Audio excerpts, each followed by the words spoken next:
Salut à tous, bienvenue dans ACDC au cœur des communes, l'émission qui fait la part belle aux communes rurales de notre territoire. Et une fois de plus, je viens à votre rencontre parce que c'est vous qui êtes les plus à même à me parler de votre village. Et aujourd'hui, ma route m'a amené à Jussy. Commune du nord de l'Aisne d'environ 1200 habitants, Jussy est située sur les rives du canal de Saint-Quentin. Elle est aussi une étape de la Via Francigena, ce chemin de pèlerinage reliant Canterbury à Rome en passant par la France et la Suisse. Aujourd'hui, je vais me rendre à la ferme de Thomas et ensemble nous allons parler bovins et méthanisation. J'irai ensuite chercher quelques conseils capillaires auprès de Stéphanie au salon de coiffure du village. Pour la pause repas, c'est Claire et son énergie communicative qui m'accueilleront à la petite auberge. Sylviane et Candice, toutes deux représentantes d'associations, me parleront d'un beau projet qui se met en place. Et enfin, il sera temps de se mettre au sport et plus précisément au tir à l'arc et au futsal. Mais avant cela, c'est Jean-Marie, le maire du village, qui m'attend au bord du canal et avec qui nous allons parler patrimoine et histoire. Alors Jean-Marie, là on se retrouve au bord du canal de Jussy. Canal de Saint-Quentin. Canal de Saint-Quentin qui passe par Jussy. Qui passe par Jussy. Donc il y a toute une histoire par rapport à ce canal, mais il y a toute une histoire aussi par rapport à Jussy, une commune qui, comme beaucoup de communes axonaises, a été marquée par la guerre. Tout à fait. Par les guerres, je dirais. Oui, et celle 14-18 a été très marquée. Enfin, je veux dire, la commune de Jussy a été complètement détruite en 1917. Et les Allemands, à cette époque-là, avaient vidé le village et avaient, avec des boules de paille, goudronnées, incendié toutes les maisons. Donc tout le village était détruit. L'église était détruite, enfin, etc. Tout le village avait subi les atrocités de la guerre. Hein. Et donc, justement, en 2017, nous avons accueilli deux communes marraines. La commune de Turton, représentée par des Anglais, puisque ça se passe en Angleterre, et la commune des Sommes, enfin Corbeil, plus exactement. Ouais. Maintenant, c'est Corbeil-Essonnes, mais à l'époque, c'était Corbeil. Et ces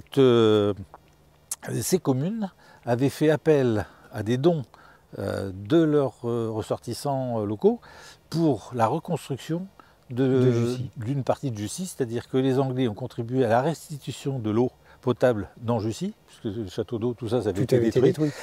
Et la ville de Corbeil a, investi dans la construction de 40 logements.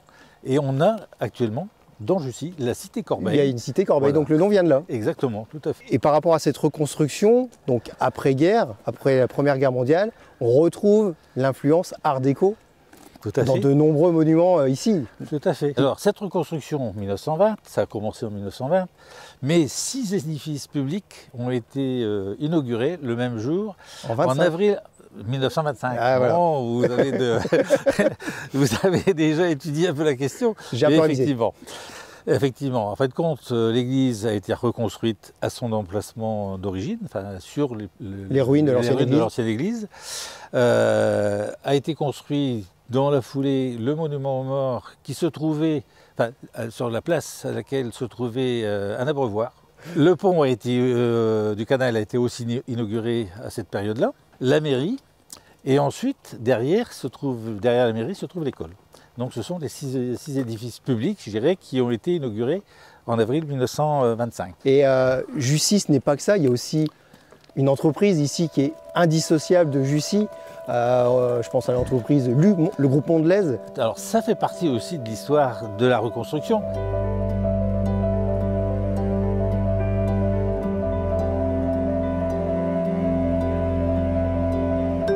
Tout commence en 1918 après la Grande Guerre. Louis Seblin revient à Montécourt-Liserolles dont il est originaire. Il doit reprendre l'exploitation de la sucrerie locale. Malheureusement, tout est détruit. Appelant ses amis industriels, Louis Seblin reconstruira tour à tour une briqueterie et une usine de construction métallique. Visionnaire, il reconstruira la sucrerie et en 1921, une usine de pâtes alimentaires, l'usine Boson-Verduraz. Une cité ouvrière suivra peu de temps après, comprenant les logements, mais également une tricoterie, une blanchisserie et une maternité. Louis Seblin engagea toute sa fortune dans ce projet pharaonique, mais malheureusement la crise de 1929 va anéantir tout le projet de l'entrepreneur. Il décédera en 1941, après avoir perdu son fils mort au champ d'honneur et sa femme tuée lors d'un bombardement.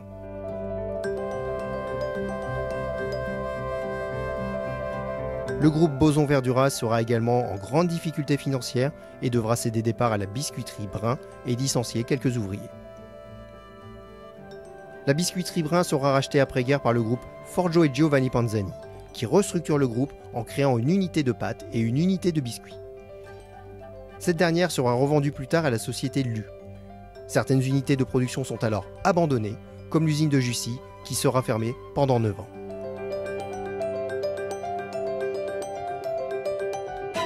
L'usine est reprise par Vandamme en 1961, puis BSN 20 ans plus tard. En 1997, Vandamme est intégré à la société Lu. Et malgré 2 incendies, en 1966 et 2020, l'unité de production de Jussy fabriquera une multitude de produits pour le groupe Lu Mondelez, dont l'emblématique napolitain.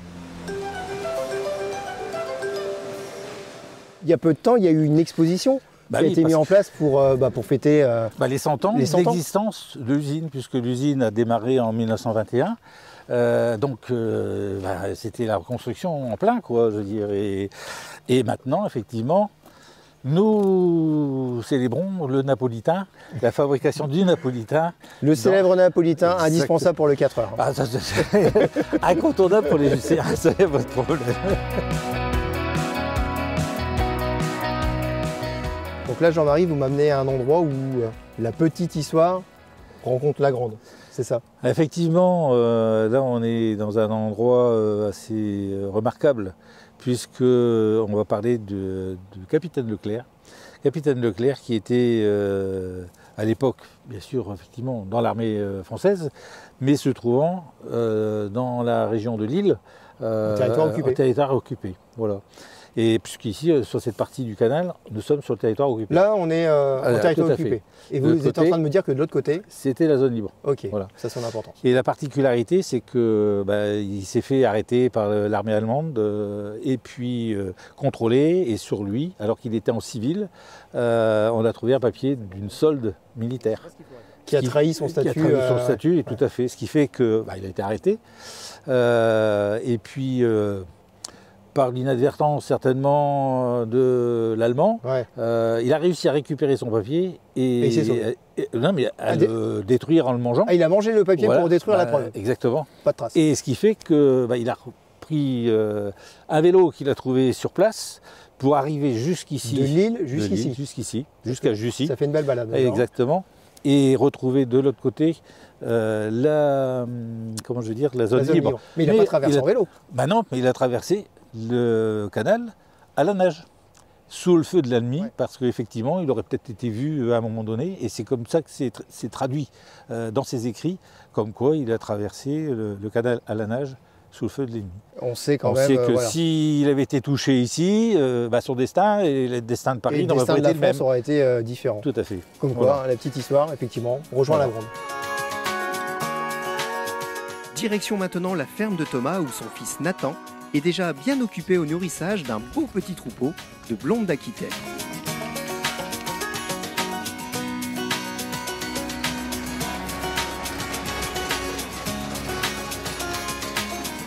Bon, elle n'a pas trop envie que ce soit moi qui lui donne, elle se débrouille elle-même. Hein. Donc là, c'est le casse-croûte. Nathan vient de dérouler une boule de foin, c'est ça? Oui, une boule. Et elles font combien de temps avec une boule de foin quand même? Parce qu'il y a quand même ce qu'il faut là. Elles mangent à peu près une boule par jour. Ah ouais, donc c'est des grosses gourmandes? Oui. C'est quoi comme race, Thomas? Parce que là, on est dans votre exploitation. Vous ne faites pas que de l'élevage bovin. Mais ici, je suis devant un bon troupeau. Donc c'est quoi comme...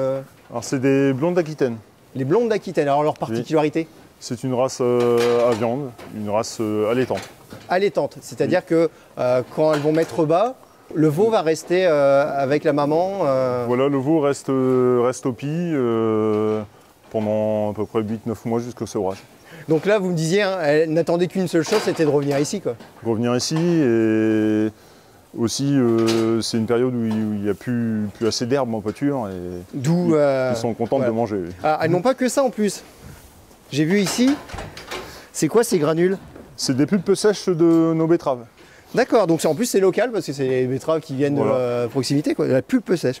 Alors on dit toujours que la pulpe, enfin moi j'étais un des premiers à dire ça, la pulpe ça sent pas bon, mais en fait ça sent rien du tout. Non, ça sent pas du tout. Bon, j'irai pas jusqu'à goûter, mais en tout cas ça n'a pas d'odeur. Non.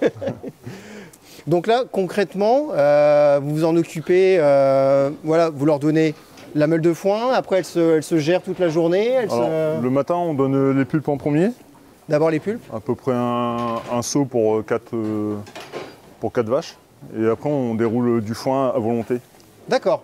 Donc, ça correspond à peu près à une boule. Donc le jour où elles ont beaucoup d'appétit, elles y vont. Les jours où elles ont envie de faire un peu la pause. Moins et voilà. Ouais. D'accord, ok. Vous me parliez aussi, par rapport à votre exploitation, que vous faites aussi de la grande culture, c'est ça? Oui, alors c'est-à-dire plus de grande culture quand même. Alors, des céréales, hein, blé, orge, après on a du colza, du betterave et un peu de fécule. Les betteraves, ça tombe, c'est peut-être elles qui ont permis d'avoir les granules. Voilà, ouais. La boucle est bouclée en fait. C'est ça en fait. Et en parlant de boucle qui se boucle, là, on peut parler aussi d'un projet à venir que vous avez avec d'autres collègues exploitants agricoles, un projet de méthanisation, c'est ça? Oui, c'est ça. On s'est regroupé à 7 pour un projet de méthanisation avec des matières issues de nos fermes. Alors concrètement, méthanisation, pour moi il y a méthane, il y a du gaz, donc c'est quoi exactement ce projet? En fait, la méthanisation, c'est comme une panse de vache. On va faire des intercultures. On va derrière. Interculture, c'est entre deux cultures. Entre deux cultures alimentaires, on va semer, comme là cet été, on a semé des tournesols, sorgho, moa, juste après la moisson, qu'on a récolté là, avant de semer notre blé. D'accord. Et donc on a récolté, on l'ensile en petits morceaux, ça va être mis en silo. Et donc en fait cette matière-là, on va la mettre dans le méthaniseur et par le biais des bactéries qui viennent grignoter tout ça, le décomposer, voilà, il y a un gaz qui se... Ils vont dégrader et ça va faire du gaz. Le gaz, on va le purifier pour l'injecter dans le réseau, directement dans le réseau. D'accord, et donc ça retourne après, voilà, mélangé au gaz. C'est pareil, il va nous rester du digesta. Du digesta. En fait, c'est le reste de la méthanisation qui ne va pas au gaz en fait. Voilà, qui ne va pas au gaz. Et ça va permettre de substituer aux engrais chimiques parce qu'on va le remettre directement au champ. Donc en fait, tout est valorisé quoi. C'est une boucle, oui. Et c'est l'avenir. Je pense. Ça fait partie de l'avenir. Oui, ça fait partie de l'avenir, oui. Alors en 2 mots, l'avenir aussi, c'est peut-être Nathan, c'est peut-être votre fils aussi qui est aussi dans le milieu et qui a peut-être des idées de genre. On verra par la suite. On verra par la suite. Je m'accorde maintenant quelques instants pour prendre soin de moi et de ma coupe de cheveux. Et pour cela, je peux compter sur Stéphanie, dit Steph, qui travaille au salon de coiffure du village. Emmanuel, donc comme ça, vous faites beaucoup de kilomètres pour venir voir Steph ici à Jussy. Tout à fait. Mais c'est fou quoi, comment ça se fait que vous faites 40 km, c'est ça que vous m'avez dit? C'est ça, tout à fait. Vous avez pas de salon de coiffure à côté de chez vous? Non, on est un peu dans la campagne perdue. Non, mais on a habité ici, nous, des années, et puis j'ai gardé contact avec les commerçants de proximité. Donc, Monsieur Auger pour la voiture, Stéphanie pour les cheveux, et puis... Alors pendant que la voiture est en révision, tout à fait. vous êtes en révision aussi, c'est ça? C'est ça. Et vous êtes copine d'enfance? Oui, c'est ça, ouais. Donc copine d'école? Non, c'est pas ça l'histoire? Non, pas du tout. Nos parents qui étaient copains en fait. Ouais. Et il y a une histoire de 3e mi-temps. C'est ça. Oui, au niveau du foot, oui. Ouais. Vous faisiez déjà partie de la 3e mi-temps Toute petite, on accompagnait nos papas joueurs de foot partout et du coup on faisait la 3e mi-temps pendant que des papas jouaient ensemble. C'est génial ça. Et les liens sont restés. Exactement. Bon ça va, c'est une bonne coiffeuse. Je reviendrai pas sinon pour le coup, j'ai beau l'aimer très fort. Ouais, c'est pas juste une histoire d'amitié, c'est une histoire de compétence aussi. Aussi.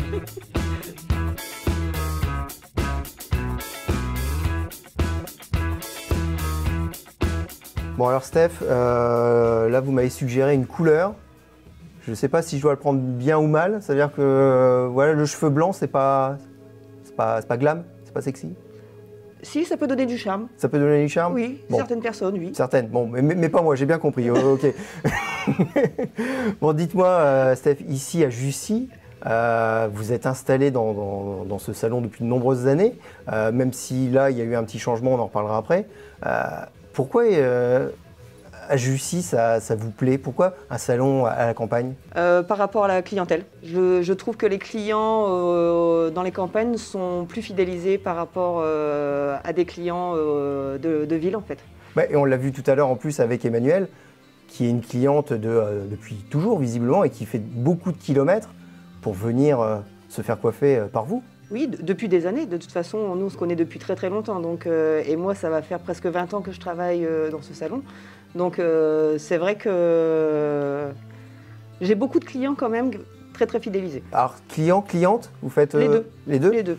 Donc, c'est un lieu où on se rencontre, on se retrouve et on parle un petit peu de la vie du village. On rigole. On rigole? Oui, aussi, oui. Ouais. On rigole beaucoup, ouais. Bon, j'imagine que ça doit être une ambiance très détendue en fait. Franchement, oui. Là, on n'est pas dans votre salon réellement, on peut le dire. On est dans une salle qui a été mise à votre disposition par la commune parce que il s'est passé quelque chose au niveau du salon. Oui, le drame qui s'est passé en novembre l'année dernière. Et donc, ce salon est inaccessible, Pour le moment, sans rentrer dans les détails. Donc, ce qui fait qu'on vous a mis à disposition cette salle, qui est quoi à la base de cette salle? À la base, c'était une cantine. D'accord. Oui. Ah oui, donc on a changé complètement la configuration. Complètement, Quoi. oui. Et ça a été adapté, il y a eu l'eau qui a été amenée, il y a eu du matériel qui a été installé, parce que c'est même pas le matériel de votre salon. Rien n'a plus bougé depuis ce temps-là. On a tout récupéré à droite, à gauche, on a essayé de se débrouiller comme on pouvait. Et grâce à monsieur le maire, c'est vrai qu'il nous a donné la chance de recommencer ici, en fait, de nous prêter cette salle. Plus toute la pub qu'il a pu faire pour nous, c'est vrai qu'on a récupéré énormément de clients, en fait. Et justement, il est client, monsieur le maire? Ça reste entre nous. Ah oui, oui. Oui, il est client? Oui, oui. Bon, c'est un client sympa Monsieur, aussi? madame, oui. Ouais, ah bah c'est Voilà. parfait. Non, c'est bien, il montre l'exemple. Bon alors, on va revenir un petit peu sur ma coupe là. Qu'est-ce qui est tendance en ce moment? Voilà, qu'est-ce qui pourrait, je sais pas, me changer de look ou qui ferait que je serais dans la tendance, exactement? Ben, les fondus très très courts au niveau des hommes, presque à blanc en fait. En laissant un petit peu pousser le dessus en fait. D'accord, mais là on va rentrer dans l'hiver, je vais pas avoir froid aux oreilles. On met un bonnet, c'est tout. On met un bonnet, vous avez réponse à tout en fait.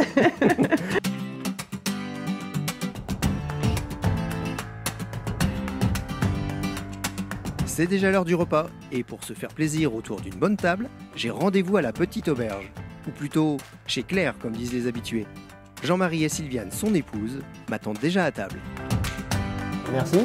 De rien. Vous m'accueillez ici à la Petite Auberge, mais on dit plutôt on vient chez Claire, c'est voilà, ça? on vient chez Claire, oui. Bah oui. C'est représentatif quand même. Vous êtes Claire et puis vous êtes une sacrée personnalité visiblement. Parce que depuis tout à l'heure, on rigole bien. On rigole bien. Alors, pas uniquement les jours des soirées karaoké, pardon, parce que je sais qu'il y a soirée karaoké. Bah, en fait, ça dépend des équipes. Voilà, il y a des midis qui sont calmes. Voilà, on a nos clients habitués qui sont pas. Je dis pas qu'ils font pas la fête, mais ils sont pas festifs pour. Mais il y a des clients festifs. Il y a les gens plus posés. Alors il y a là, ceux qui viennent aujourd'hui pour ils arrivent. Ah bah, on fera la fête avec eux. Hein. Ah bah oui. Bon, alors, et vous, comment vous êtes arrivé ici à Jussy? C'est quoi l'histoire de Claire? En fait, moi j'étais professeur des écoles. J'ai arrêté volontairement. J'ai fait des formations françaises des jeux, tabac, brasserie. Il y a des formations spécifiques pour chaque. Ouais. Oui, parce que le premier commerce que j'ai pris, c'était un bar, tabac, presse, jeux, loto. D'accord. J'ai annexé de la restauration. Et donc, forcément, il faut une formation pour tout, en fait, sauf la presse. Et vous êtes formé maintenant dans tous les domaines? Voilà, là, je suis prête pour reprendre tout ce qu'il faut. Super. Un établissement et c'est bon. Et donc là, depuis combien de temps? Et du coup, moi, j'avais un bar tabac que j'avais vendu. Et on m'a proposé Jussy, on m'a dit, je connaissais pas du tout, je suis pas d'ici, je suis pas du coin. Donc du coup... vous n'êtes pas du coin, mais vous êtes quand même de l'agglomération de Saint-Quentin. Oui, oui, mais voilà. bon, Jussy, je suis comme tout le monde. Quoi. Ça paraissait le bout du monde. Je connaissais même pas le du, alors... Et donc je suis arrivée à Jussy il y a 3 ans. Ça fait 3 ans et 2 mois. Et les gens ici, les Jussiens et les Jussiennes, c'est de la bonne clientèle? Il y a de tout. Il y a les habitués, il y a la bonne clientèle, il y a ceux qui osent peut-être pas trop, il y a ceux qui prennent que du emporté parce que... Vous faites emporter? Oui, du couscous surtout, le week-end. Ah, génial. Ouais, ou un petit peu pendant le confinement, les plats. Et c'est vous qui cuisinez? Vous êtes à la popote aussi? Ouais, moi je cuisine, je sers, j'anime. Vous faites tout en fait? Voilà, enfin pas tout mais... Ouais, 90% de l'ambiance et de tout ce qui se passe. La mise en place, parce qu'on a des chambres d'hôtes aussi. On peut vous permettre là, juste au-dessus? Oui, juste au-dessus. Donc, c'est-à-dire que quand on a fait la fête et que ça se prolonge et qu'on se sent un peu fatigué, on peut rester? Non, souvent, c'est ceux qui viennent travailler à la semaine dans le coin, les éoliennes, ou Lu, ou alors c'est des gens qui viennent de passage chez de la famille le week-end, qui ne peuvent pas les loger. Donc, ils se posent ici. Voilà.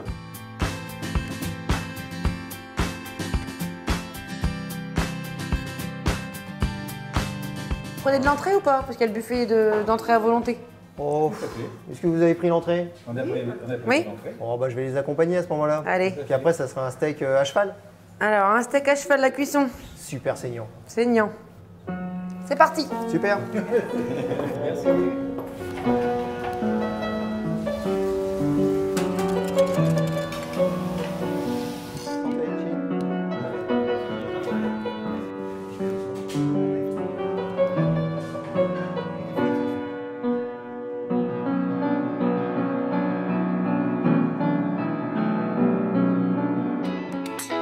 Je reste maintenant en compagnie de Sylviane qui m'emmène en mairie pour y retrouver Candice. Elles sont toutes les deux membres de leur association respective et ensemble nous allons parler de leur projet commun.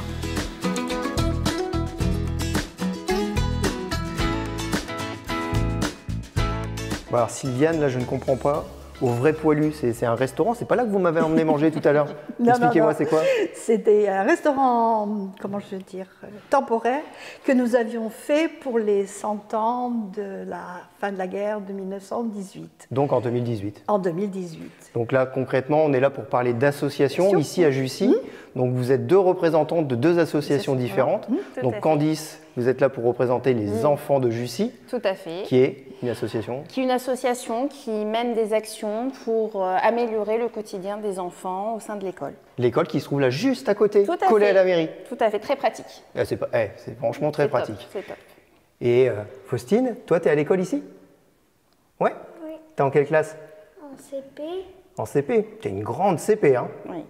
Et c'est qui ta maîtresse? maîtresse Aude. Ah, il paraît que maîtresse haute, c'est quelqu'un.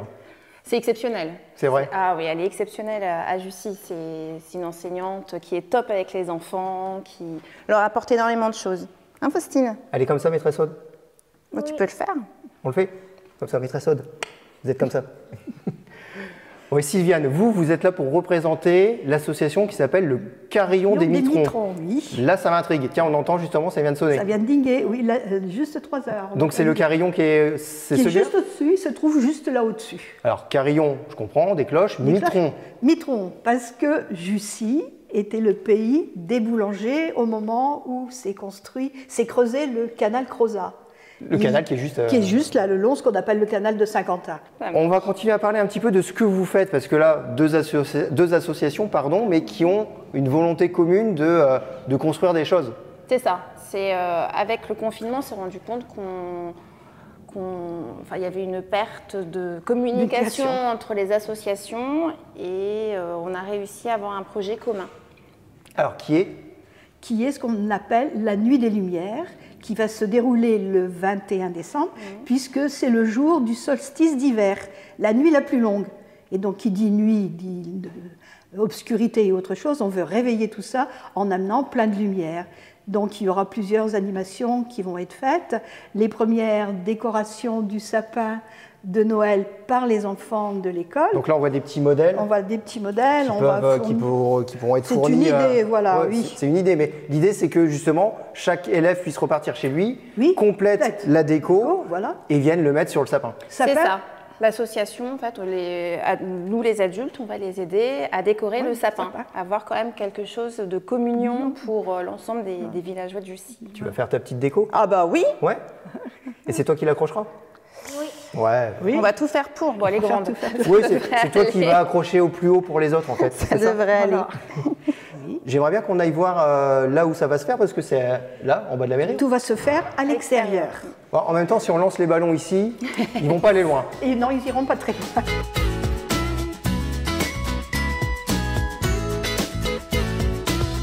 Bon, alors c'est ici, là, en extérieur, au pied de la mairie, que vont avoir lieu les festivités, dont le lancer de ballon. Voilà, exactement. On se retrouvera tous devant la mairie, là-bas, sur la place, l'ancienne place du basket, pour faire la décoration du sapin de Noël par les enfants et surtout le lâcher des ballons lumineux. Alors ces ballons lumineux, ça fonctionne comment? On fait rentrer l'ampoule dedans? Non, le système est déjà installé. Il suffit simplement de dégoupiller, ça va mettre en route le système. Et bien, je vais demander à Candice de le gonfler. Merci. Normalement, ça sera fait avec de l'hélium. Ça va être fait à l'hélium, parce que là, il va pas si on veut que les ballons voyagent vraiment loin, on va y aller. Si on veut qu'il aille le plus loin. Mais c'est qu'elle a du souffle, Candice.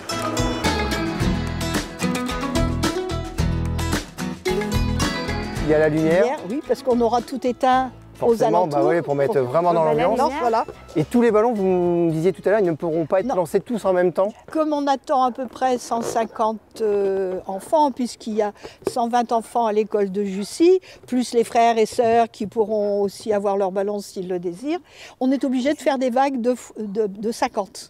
Ça prolonge le spectacle. Voilà, c'est ça. Mais c'est les normes qu'on nous impose, les lâchers de ballon, puisqu'il faut faire une déclaration à la préfecture. Faustine, si tu lances le ballon et qu'il part par là, je crois par là, il y a des archers, il y a du tir à l'arc. Donc il faudra espérer qu'il ne prenne pas pour cible. Hein. Eh ben oui. On essaie de le lancer pour voir. Allez, pas à l'hélium. Tu lances là-bas. Voilà, regarde, tu vois. En plus, ce sont que des enfants qui vont le faire. C'est presque ça. Mais ça, au mois de décembre, ça va cartonner. Ça va cartonner, voilà. 2009, c'est un habitant de Jussy qui l'a créé avec l'ancien maire, M. Trépan. C'est M. Ruiter qui a demandé à M. Trépan pour faire un club de tir à l'arc qu'il a voulu. M. Trépan, l'ancien maire, a donné des subventions, puis le club il est parti. Et en 2010, je l'ai repris, et après on l'a monté, on est devenu une compagnie maintenant. Les jeunes, ils aiment bien venir parce que il y en a qui font de la compétition et des autres qui font seulement pour s'amuser. On va se retrouver entre copains, mais ça va, ils écoutent bien. Parfois être concentré et puis bien écouter les conseils des professeurs.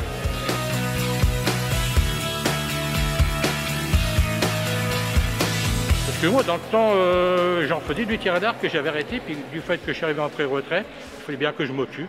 Du coup, j'ai pris ça m'a plu. Jussy, on le voit un peu partout. Il y en a, ils vont faire des compétitions à Nîmes, ils sont un peu partout dans la France. Hein. C'est ça qui est bien, quand même. Déjà, je ne l'ai pas vraiment choisi. C'est plutôt une personne qui m'a poussé un petit peu parce que j'en faisais plus trop de sport. Puis au final, je me suis accrochée et puis j'ai adoré. Je commence à faire des compétitions et ça continue. Et je pense que je vais rester au final. On a 16 jeunes et on a 22 adultes. On fait déjà les championnats des Hauts-de-France, tout ça c'est déjà bien. Il y en a qui font les championnats de France, c'est déjà bien. Moi je trouve que c'est des bons podiums. Je suis fier de mon club, il n'y a pas de problème. Hein. J'ai une bonne équipe, aussi bien adulte que jeune. Hein.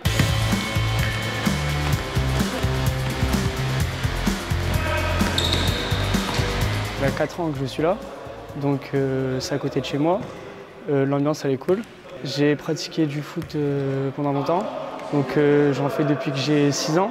J'ai fait beaucoup de foot en herbe, mais le futsal, je préfère au foot en herbe maintenant parce que c'est plus vif. Je peux plus exploiter mes capacités techniques.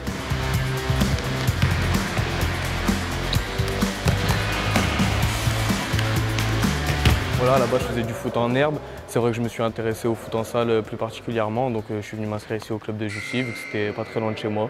Donc vraiment, je trouve ça un peu vraiment différent du football traditionnel en herbe.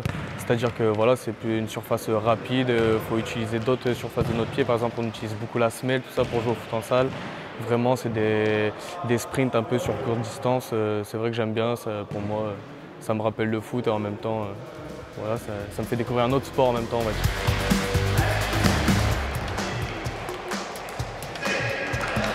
En fait, le futsal, c'est une discipline qui commence à avoir le jour. D'ailleurs, on a de plus en plus de reconnaissance au niveau média, surtout au niveau des clubs de D1 et D2 qui commencent justement à se montrer de plus en plus. Nous avons à peu près une trentaine de licenciés donc, à Jussy pour cette année. Nous avons 2 sections, une section vraiment plutôt dynamique, plutôt basée sur la compétition et une autre session en vétéran loisirs.